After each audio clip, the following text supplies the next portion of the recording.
বোর্ডের দিকে ভালো করে লক্ষ্য করো। দেখো, আমাদের দেশ ভারতবর্ষ দক্ষিণ এশিয়ায় অবস্থিত একটি দেশ। আমাদের দেশ পৃথিবীর 7ম বৃহত্তম দেশ, অর্থাৎ আমাদের দেশের আগে আরও 6টি দেশ রয়েছে। কিন্তু জনসংখ্যার দিক থেকে আমাদের দেশ পৃথিবীর প্রথম, অর্থাৎ আমাদের দেশের লোক সংখ্যা সব থেকে বেশি। যদি ঘুরিয়ে বলি তাহলে পৃথিবীর সব থেকে বেশি লোক বসবাস করে আমাদের দেশে।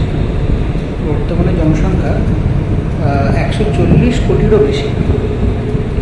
বোঝা গেল? আমাদের দেশের আয়তন প্রায় 32,87,000 বর্গ কিলোমিটার। আমাদের দেশের উত্তরতম বিন্দু ইন্দিরাকল, যা রয়েছে লাদাখ কেন্দ্রশাসিত প্রদেশে, এবং দক্ষিণতম বিন্দু হল কন্যাকুমারী, যা রয়েছে তামিলনাড়ুতে। পূর্বতম বিন্দু অরুণাচল প্রদেশের কিবিথু, এবং পশ্চিমতম বিন্দু হল গুজরাটের সার্কলিকের গোগারমোথা। ক্লিয়ার হয়েছে? তাহলে উত্তরতম বিন্দুর নাম কি পেলাম?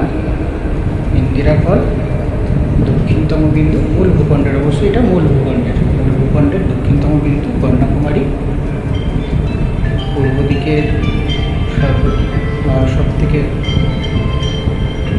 দূরের বিন্দু বা পূর্বতম বিন্দু হল কিবিথু, এবং পশ্চিমতম বিন্দু হল সার্কলিকের গোগারমোথা, যা রয়েছে গুজরাট।